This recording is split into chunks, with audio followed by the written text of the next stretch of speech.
Hello all, welcome to our new video. ഇന്നത്തെ വീഡിയോയിൽ time and distance എന്ന മേഖലയിൽ നിന്നും PSC പരീക്ഷയ്ക്ക് ചോദിക്കുന്ന ഒരു പ്രശ്നമാണ് നിങ്ങൾക്ക് മുമ്പിൽ അവതരിപ്പിക്കുന്നത്. എല്ലാവർക്കും വീഡിയോയിലേക്ക് സ്വാഗതം. നമുക്ക് ചോദ്യം എന്താണെന്ന് നോക്കാം. തീവണ്ടിയിൽ 360 കിലോമീറ്റർ ദൂരം യാത്ര ചെയ്യാൻ 4 മണിക്കൂർ 30 മിനിറ്റ് എടുത്തു എങ്കിൽ തീവണ്ടിയുടെ ശരാശരി വേഗം എത്രയാണ്? തീവണ്ടി 340 കിലോമീറ്റർ യാത്ര ചെയ്യാനെടുത്തത് 4 മണിക്കൂർ 30 മിനിറ്റാണ്. നമുക്കിവിടെ കണ്ടുപിടിക്കേണ്ടത് തീവണ്ടിയുടെ ശരാശരി വേഗതയാണ്. നമുക്കെങ്ങനെയാണ് കണ്ടുപിടിക്കുക എന്ന് നോക്കാം.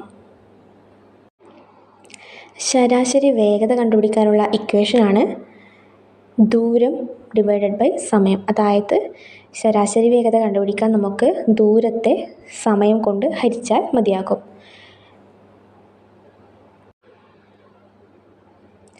നമുക്ക് ചോദ്യത്തിൽ സമയം നൽകിയിട്ടുണ്ട്.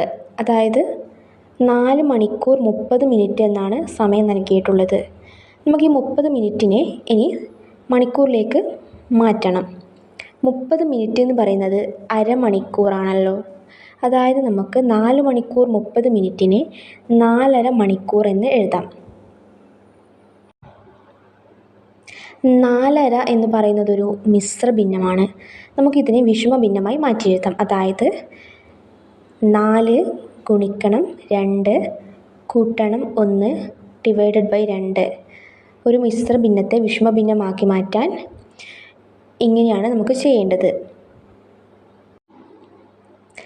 അതായത്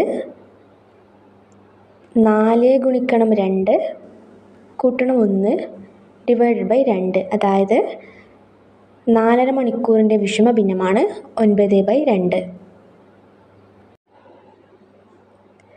നമുക്ക് സമയം മണിക്കൂറിൽ ലഭിച്ചു. അതായത് നമുക്ക് ലഭിച്ചത് സമയം 9/2 ആണ്. ശരാശരി വേഗത കണ്ടുപിടിക്കാൻ ദൂരത്തെ സമയം കൊണ്ട് ഹരിക്കുകയാണ് വേണ്ടത്. അതായത് 360/9/2.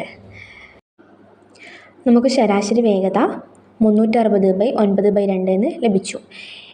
നമുക്ക് ഈ രീതിയിൽ ഹരണം സാധ്യമല്ല. അതുകൊണ്ട് നമുക്ക് 9/2ൻ്റെ വ്യുൽക്രമം കൊണ്ട് 360നെ ഗുണിക്കാം. അതായത് 360 × 2/9 എന്ന രീതിയിൽ ചെയ്യാം.